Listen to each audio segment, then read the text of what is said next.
The following program is intended for mature audiences. A democratic republic of sports. The Sportsocracy with ESPN Asheville hosts Tank Spencer and Jeremy Green. And welcome back into the Sportsocracy. Don't forget to check us out at thesportsocracy.com. I'm Tank Spencer. Jeremy Green, Jet fan Jeremy Green, is alongside. And here you go, buddy. Jets, Jets. It's what you've been waiting for. You got 5 picks in the top 70 of this draft. Most draft capital team in the league. And what the Jets need to do is have a defensive draft the way they had an offensive draft last year. I think they hit with Zach Wilson. I saw enough high side. And I mean, you got to say, this is playing behind a line that was not particularly good. A lot of injuries. Michael Carter, I think, is a running back of the future. Elijah Moore was a hit. Now you have to round things out on offense. Maybe use some of your free agent dollars there, but you need to have a home run draft on defense. Well, 2 picks in the top 10. You can definitely add some great talent there. And at the 4th overall pick, you got him taking Kyle Hamilton, the safety out of Notre Dame. You feel like this kid is no doubt. He is no doubt. There is nothing that he can't do. There was a play against Florida State where he's literally playing single high safety, closed half the field to pick one off on the sideline that I don't think there's another safety in the country that could have closed on. A lot of people think he's a linebacker, and I look at him and go, you know what? Let's say he is a linebacker. Let's say he plays that Isaiah Simmons role in Rob Saleh's defense. I'm fine with that. I think he'd be a phenomenal blitzer. A lot of people have him falling because he doesn't have a position. I got news for you. This is a draft where there are not a lot of no-doubt top 10 guys. Kyle Hamilton's one of them. Mm-hmm. To me, no way they let him get past them at 4. If they didn't, I could see them taking Karlaftis. But, you know, there are a few edge guys in this draft. There is not another Kyle Hamilton in this draft. If you told me somebody in this, the 500 players I've graded for this draft became a no-doubt first-ballot Hall of Famer, I would bet my house it was Kyle Hamilton. Wow. At number 10, you got him taking Sauce Gardner out of Cincinnati. A lot of the rumors around Jet Drive is that they don't plan on using one of these top 10 picks on a corner, and I don't buy it. Yes, Bryce Hall has been fantastic, but he's a 2. He's a 2. They added a couple slot guys last year, Michael Carter, Javelin Guidry. There's a lot of talent. I just don't see a no-doubt lockdown number 1. To me, Sauce Gardner is the number 1 corner in this draft, and I don't really think it's all that close. I'm not as high on Derek Stingley as some other people are. He seems to be falling down boards, and to me, if I'm the Jets, this is the best way this could go. There are no 2 players that I would rather walk away at 4 and 10 with than Kyle Hamilton and Sauce Gardner. Mekhi Becton comes back from injury. You got AVT last year, Elijah Vera Tucker in the draft, and the 2nd round with the 35th pick overall, you got him taking Kenyon Green, the guard out of Texas A&M, 6'4", 325 pounds. This dude's a beast. He is, and you have to throw a wrench in the spoke of the Greg Van Roten.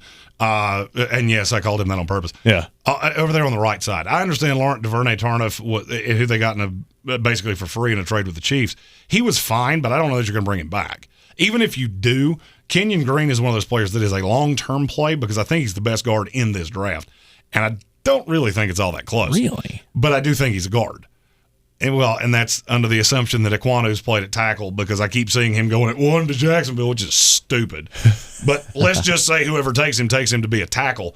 Kenyon Green would be the best no-doubt guard to me because I don't think you can play him anywhere else. You can play him at center as well. I've seen him do it. He's just a very talented inside lineman. I'm just not sure where he falls.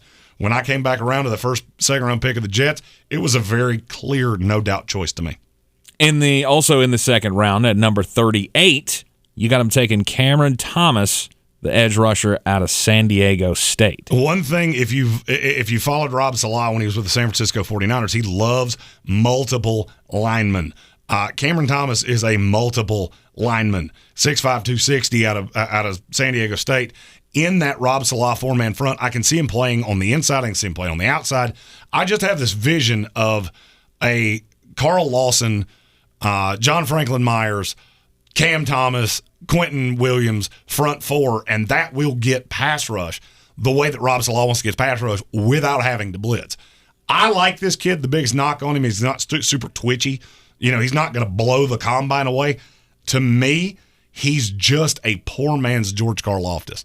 I see a lot of the same things when I watch him on tape. Okay. Karlaftis is going to go in the top 12, and Cam Thomas, I have yet to find a way to get him in the back end of the first round. To me, this would be a high-end pick for the Jets. Get the pass rush that you're looking for in this system with that second-round pick. Last year, he was top 10 in D1 football, 11.5 sacks. So maybe it'll work out for you.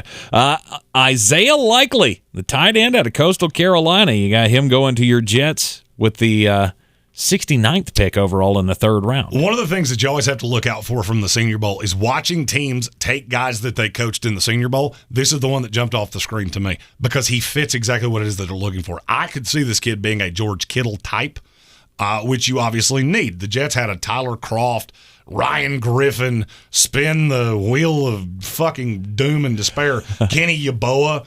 Kenny Yeboah can be a move tight end. He's not a good enough blocker. Isaiah Likely, that was the biggest knock on him. Well, the best play made in the Senior Bowl was a block, and it was a devastating block, too. As soon as I saw that, we were doing a live stream, as soon as I saw that, I said, you mark my words, Isaiah Likely is going to be a Jet. Fell to him right here, made all the sense in the world, and they actually took him over a tight end that I have a higher rated because I think he fits the Jets better. We believe that Michael Carter is the future of the Jets franchise in that backfield, but why not add another one? You never know when an injury is going to happen. Fourth round, 109 overall, Kyron Williams, the running back out of Notre Dame. This is a kid that I think I like better than the rest of the industry does because I see potential for him. To me, this would give you two undersized running backs. The thing about Carter is, yes, he's a feature back, but he's not built like his former Carolina running mate, Javonte Williams. He's not built like that. So you don't want this kid to be incurring a 240, 250, 260 carry a game workload, carry per season workload. Kyron Williams can do some of those things. He's got very quick feet, got good feet. The size bothers me, and he's a little indecisive. Well, what do you do with indecisive running backs? You put them in a one-cut zone blocking scheme. That's exactly what the Jets run. I think there is a lot left in this kid that we've never seen. I don't think he was coached very well in Notre Dame. He is a liability as a pass blocker, but I could see a path that he becomes more than that because I think he does have game-breaking speed. This is a kid that I think is going to run faster at the combine than people think. I've done some, time lapses and things like that. The high-end speed on this kid is otherworldly. I can see him running 4.38, somewhere in that neighborhood. Most people have him in the mid 4.4s to right at 4.5. I think he is faster than that, and he would be a tremendous addition for the New York Jets. Second pick in the fourth round for the Jets comes at 115 overall. You got him taking Leo Chenal, the linebacker out of Wisconsin. I literally couldn't believe this kid fell this far. He is unbelievably good first two downs. I don't know that he'll ever be a three down player. He's just not good enough in coverage. He's going to be a liability. Now, that being said, I could see him having inside TJ Watt level pass rush ability. He's one of the best pass rushers in this class. The only problem is you can only use him on two downs. Because literally, if he's on the field on third down, teams are going to pick on him. You have to blitz him. He is bad in coverage. And that's me being as nice as I can. But this is a guy that I do think you want in your locker room. The thing that would scare me the most is he has short arms. He has short arms, and that does not tend to – there have been a lot of players over the years, that a lot of them that played at Wisconsin, that had short arms, came into the league, and they couldn't – they weren't as effective as pass rushers. If you're the Jets and you know Rob Salah is so big on pass rush, and this kid's very good against the run, this is somebody that if you told me for the next 3 years, I have Kyle Hamilton, C.J. Mosley, and Leo Chenal. Okay, yeah, I'm fine with that. You're fine. I'm fine with that. All right. Your Jets also have two picks in the fifth round at 145 overall. Obinna Easy? Am I saying that right? You are. This is a developmental pick. He is a mountain of a human, and he's a very good pass blocker. To me, his best comp in the NFL would be George Fant. And that would be why I actually think the Jets are overdrafting him here. Nashville, Tennessee native, not a great run blocker, but then again, neither was George Fant. But he had a great year last year as a pass protector. I could see this being the swing tackle for the Jets, knowing full well, and I know what Salah said, if Mekhi Becton's healthy, he's the left tackle. George Fant on the right. This kid is your swing tackle. That's a pretty elite pass blocking unit. Now, can he grow into being a run blocker? I don't know. He's a developmental piece, may not dress for a game all year next year, and that's okay. You have so much draft capital that you can do things like that. Obina Easy, offensive tackle out of TCU, 6'8", 325 pounds. At 162 overall, the last pick of the draft for the Jets, coming in the 5th round. Yeah, the Jets, they start like a firecracker, but they don't have a pick in either of the last 2 rounds. Dejene Dixon, wide receiver out of Nicholls State, 6'4", has a big boy. Mm-hmm. Yeah, it's real hard to teach somebody to be 6'4". It's also real hard to teach them to be mid 4.3 speed.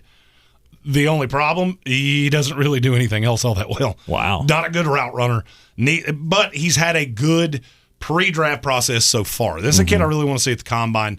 Was not on the radar of a lot of people, and then kind of blew up on the scene because you just don't see that many receivers that are this big and this fast. The only problem is that you'll have to go in knowing that you probably don't want to see him on a field in the next 2 years. This is a bigger, faster version of Denzel Mims, who I do not think is on this team next year. I could easily see Rob Saleh going, you know what? I'm done. I'm done trying with him. I'm done trying with the kid. They ship him off, get a late-round pick for him, and replace him on the roster with Deshaun Dixon. Well, this offseason with this kind of a hole in the draft, 2 top 10 picks, you couldn't have asked for anything better to come out of that Jamal Adams trade with the Seattle Seahawks. Thanks, Seattle. That's awful sweet of you. Jets have the ability to do something special in this draft, and hope for all Jets fans and Jeremy's sake that they can do it. I'm Tank Spencer. He's Jeremy Green. Don't forget to check us out at thesportsocracy.com. We will see you next time.